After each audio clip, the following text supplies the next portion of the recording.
Bueno, en verano buscamos un respiro, descansar, desconectar, pero muchos deciden también entregar parte de su tiempo a los demás, cruzar el charco, pasar un verano de misión. La mayoría son jóvenes que disfrutan también de su verano llevando el mensaje de Cristo a otros lugares. Y ojo, muchos repiten, ¿eh? Hoy nosotros aquí en Eclesia vamos a viajar con una de ellas hasta México.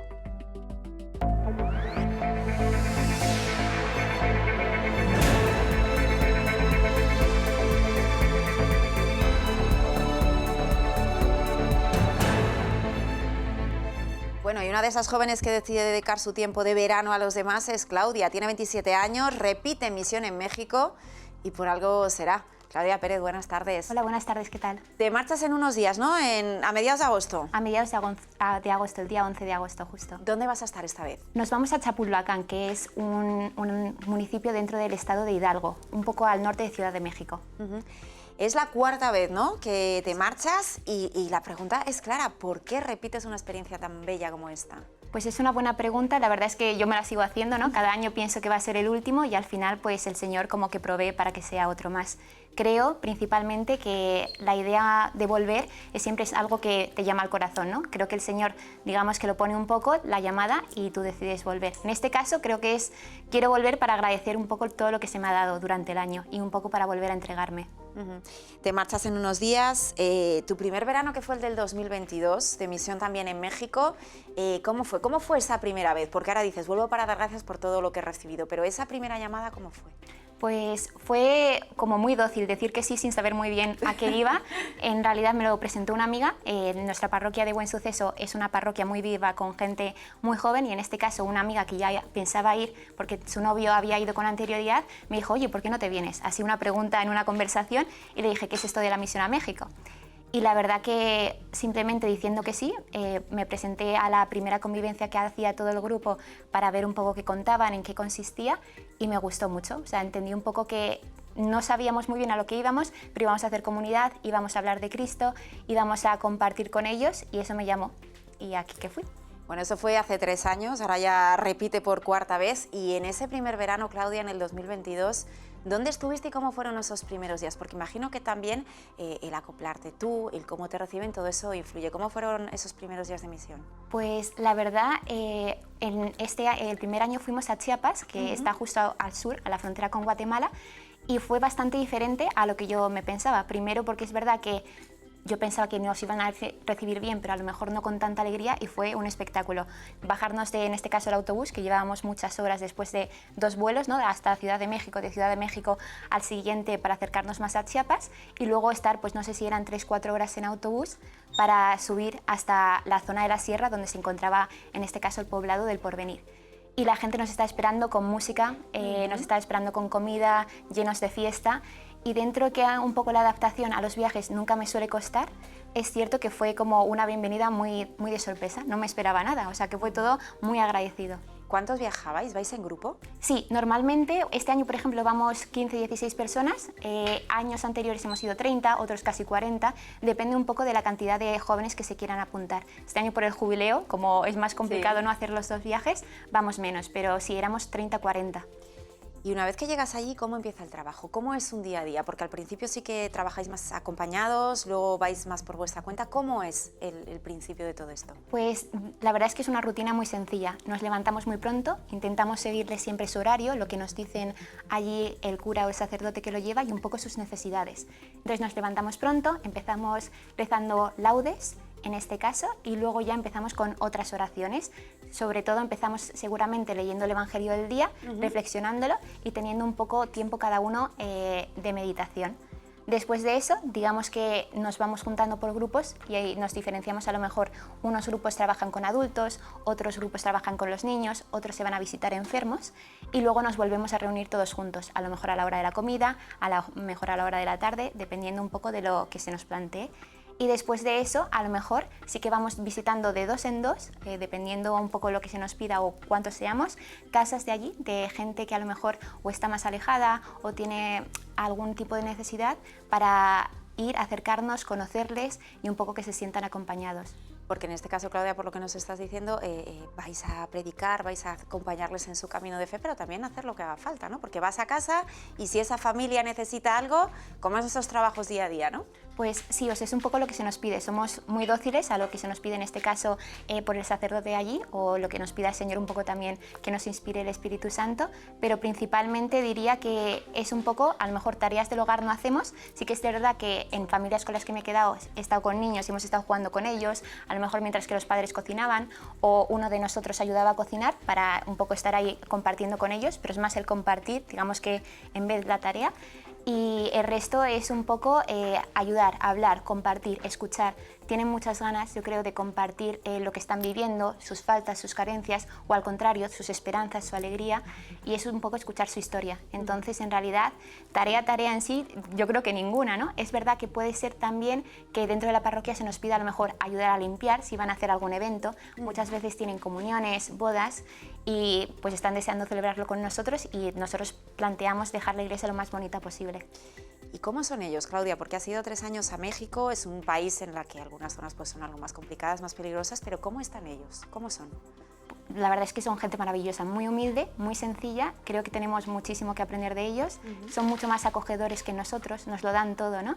A mí siempre me ha sorprendido que desde el primer año que llegamos nos quedamos allí en sus casas, nos ofrecen lo mejor que tienen, sus camas, si es que tienen menos, además durmiendo ellos a lo mejor incluso en el suelo, ¿no? Cuando nosotros les insistimos que no, pero nos lo quieren seguir ofreciendo, nos dan la mejor comida que tienen. Es como si fuera el festín, ¿no? Nuestra Navidad, pues digamos que allí lo preparan todo para nosotros. Son gente también muy cercana, que comparte mucho. A mí eso me sorprende también bastante, porque no son gente que se guarde las cosas para ellos, sino que comparten una intimidad muy grande, ¿no? Sus mayores problemas te los cuentan muchas veces, también, o sea, las mayores alegrías también, ¿no? Pero es muy difícil a veces hablar de situaciones complicadas y ellos están dispuestos a contárnoslo todo, ¿no? Claudia, ¿cómo viven la fe? ¿Qué actividades tienen ellos? Porque es cierto que depende de los pueblos en los que estén, pues muchos no podrán celebrar Eucaristía a diario, entre semana. ¿Cómo es la vida de fe en estas zonas? Pues la verdad es que depende un poco del poblado donde vayamos, nos hemos encontrado distintas situaciones, pero principalmente lo que suele haber es un sacerdote a lo mejor para 30 o más pueblecitos. Entonces es verdad que es muy difícil que tengan, digamos, una misa diaria o incluso mensual, vamos a decir. Con mucha suerte tienen una mensual. En la ciudad, digamos, principal o en la comunidad principal sí, pero en el resto es más complicado. Entonces es precioso ver cómo se organizan, porque tienen, digamos, unos ministerios y tienen unas personas encargadas en cada comunidad. Un responsable, vamos a decir, de cada tarea, como un responsable joven para las actividades de jóvenes, un responsable adulto que también transmite la palabra, la liturgia, hacen pues eso, ¿no? Digamos como celebran entre ellos todo lo que pueden hacer para ir preparándose para ese día que venga la comunión y la Eucaristía con el sacerdote. ¿Y cómo lo vivís vosotros, los jóvenes que vais, pues en este caso desde España? Porque claro, es un aprendizaje, es una sorpresa constante. ¿Qué te aporta? ¿Qué aprendes? ¿Qué vas cambiando en tu interior y qué puedes compartir con tus compañeros que han viajado? Creo que justo una de las cosas que más aprendes es a darte, ¿no? A donarte y a compartir muchas veces y ponerles palabras a las cosas. Yo de las cosas que más he aprendido ha sido caridad, ¿no? Creo uno de los sacerdotes que tenemos en nuestra parroquia, Alonso, siempre lo dice, como que a los jóvenes nos viene muy bien ser caricativos, aprender a ser caricativos, porque nos transforma el corazón, lo moldea, hace que te ordenes, no sabría saber cómo explicarlo, ¿no? Pero es verdad que llega a un punto en ti que tomas decisiones de una manera mucho más, digamos, pensando en lo importante, en el Señor, ¿no? En cómo quieres ordenar tu vida. Y creo que la caridad alinea mucho con esos objetivos. También creo que hace ser mucho más generoso, o sea, aparte de caricativo, la generosidad como dada al compartir de la entrega, a dar la importancia a lo que estás hablando, lo que estás contando, entender que el testimonio vivo, ¿no? Pues como iban los evangelios contando, o sea, los evangelistas, perdón, y pues los apóstoles contando este testimonio vivo de lo que habían vivido, es mucho más importante de lo que pensamos, transmitir esa fe, ¿no? Oye, Claudia, se fue tu primer año en Chiapas, decides volver en el 23. Claro, yo imagino que tu primer viaje sería, bueno, yo vengo una vez y ya veremos, pero ¿qué pasa para que decidas volver? ¿Cómo fue esa primera vez para volver al verano siguiente? Pues el primer año, digamos que eso, iba un poco sin expectativas, un poco dócil, y cuando vuelvo digo, qué bonita experiencia, todo ha salido genial, vamos, enriquecedor total, pero digo, bueno, una vez y ya está. Es cierto que luego lo que pasa es que llega a lo largo del año y empiezas a pensar, pues es que en realidad esto me está volviendo a llamar, ¿no? Como diciendo, ¿qué podría hacer mejor este verano que volverme a ir? Y también es verdad que ves en tus compañeros, en otros misioneros que han venido contigo, que tienen esta misma sensación, como que hay algo que dicen, oye, es que yo quiero volver, ¿no? O sea, hay algo que se nos ha dado ahí, que se nos entrega, que hace que queramos volver. Entonces es también como una decisión un poco que se va meditando a lo largo del año, o sea, también siendo pues eso, como muy dócil, fiarte de lo que te están proponiendo, pues a lo mejor si tienes dirección espiritual, pues también comentarlo con tu sacerdote y decir, oye, pues si te ha venido muy bien, ¿cómo este año no? Si lo tienes también en el corazón. Y también entender que a lo mejor en nuestra comunidad, en la parroquia de los jóvenes, allí también hacemos mucho trabajo para luego la vuelta, ¿no? O sea, la misión no se queda allí, sino que también la entregamos luego aquí. Entonces creo que es lo que luego nos anima a todos a estar entregándonos durante el año. Oye, imagino que también ha habido algún momento complicado, ¿no?, en estos 3 años. No sé si nos puedes contar alguna experiencia que realmente te haya hecho decir, bueno, cuidado con esto, o algún momento más difícil. Pues, o sea, hay como cosas, vamos a decir, como más incómodas, Sí. que son lo típico de la tripa, que comer muchísimo, Cierto. ¿no? Tamales, que están riquísimos, pero es verdad que en una cantidad, pues empieza a sentar mal, o cosas picantes, ¿no? Pero así como si eso lo llamaría más incómodo. Situación difícil diría, pues, a lo mejor palabras suyas que he escuchado, ¿no? Testimonios de mucha dureza. Pues recuerdo en concreto, por ejemplo, este año pasado, cuando estuvimos en una casa visitándolos, había pues 3 señores mayores y 2 niños seguramente adultos con síndrome de Down, ¿no? En una situación de pobreza bastante grande. Y sin embargo, pues recuerdo, dentro del dolor que sentíamos, como diciendo, ¿qué pasa cuando estas 3 personas mayores que les están cuidando ahora, que ni siquiera se pueden hacer cargo mucho de ellos mismos, qué va a pasar con estos 2 niños o estos 2 jóvenes, ¿no?, que pues a lo mejor no se pueden valer por ellos mismos? Y te entraba como mucha tristeza, mucha agonía. En ese momento, o sea, cuando estamos ahí todos un poco como viendo la situación, puede ser esta o pueden ser muchas otras, ¿no? Recuerdo como unas palabras de, en este caso de Alonso, del sacerdote, que decía como vamos a rezar por ellos, ¿no? Vamos a orar. Y recuerdo que era simplemente como decir, es que si no confiara en la esperanza de Cristo, ¿no?, de Dios resucitado, pues es que en realidad esto no tendría sentido, como diciendo este sufrimiento por sufrir. Pero luego ver ahí la situación de que ellos viven con esperanza, que no les importa tanto, sino que a lo mejor tienen otras personas que se puedan hacer cargo de ellos, que viven confiados como en una esperanza mayor, me tranquilizó mucho. Pero es cierto que ves situaciones difíciles y escuchas situaciones difíciles, ¿no? Mujeres también que han tenido pues con sus maridos situaciones muy complicadas y que pues uno se plantea cómo pueden solucionar esto, ¿no? Porque a lo mejor no hay una solución como material o factible, pero sí una esperanza mucho más grande. Decías que te traes luego mucho también para aquí, para seguir esta misión allí. El tiempo en el que no estáis, allí en México en este caso, ¿se quedan algunos trabajos que luego continúan? Cuando has vuelto, ¿has encontrado fruto después de todo lo que ha pasado?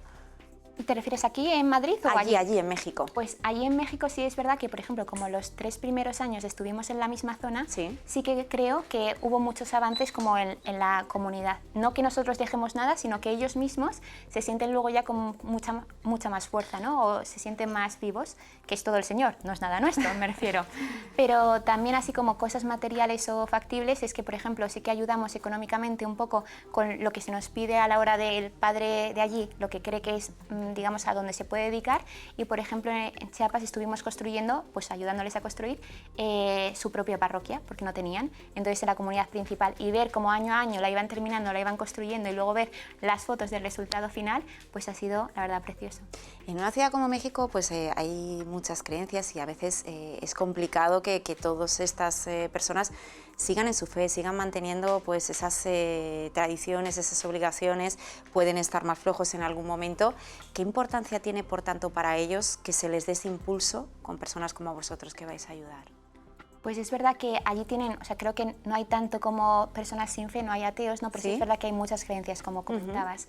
Y muchas veces, a lo mejor por sentirse como solos o sentirse abandonados, tienden un poco a unirse a distintas fes o religiones por esto de que, o sea, no que les conviene más, pero por quién se sienten más escuchados. Entonces es cierto que a lo mejor cuando vamos nosotros y entienden que, pues como nos dicen allí, ¿no?, que pasamos un mar, océanos, por visitarles y solo verles a ellos, y que nuestra fe está viva, que tiene sentido, que no es simplemente a lo mejor 5 pobladillos de allí, sino que esta fe está extendida por todo el mundo, reavivan y entienden la importancia de ello, ¿no? También saber que están acompañados, que no están solos por esa oración.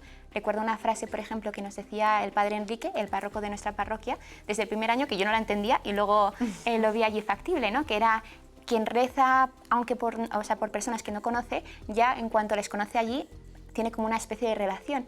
Y es que la verdad es que se siente así, ¿no? Unidos como mucho en comunión. Siempre que nos vamos, luego lo decimos, ¿no? Como diciendo, unidos en oración, unidos en comunión. Y también ir pensando ya en ellos, ir rezando por ellos, creo que hace mucho. Entonces, creo que eso les ayuda también a ellos a sentirse como más vivos. O sea, no estamos solos, sino estos hermanos que han venido a visitarnos, porque nos llaman hermanos, siguen con nosotros, aunque a distancia.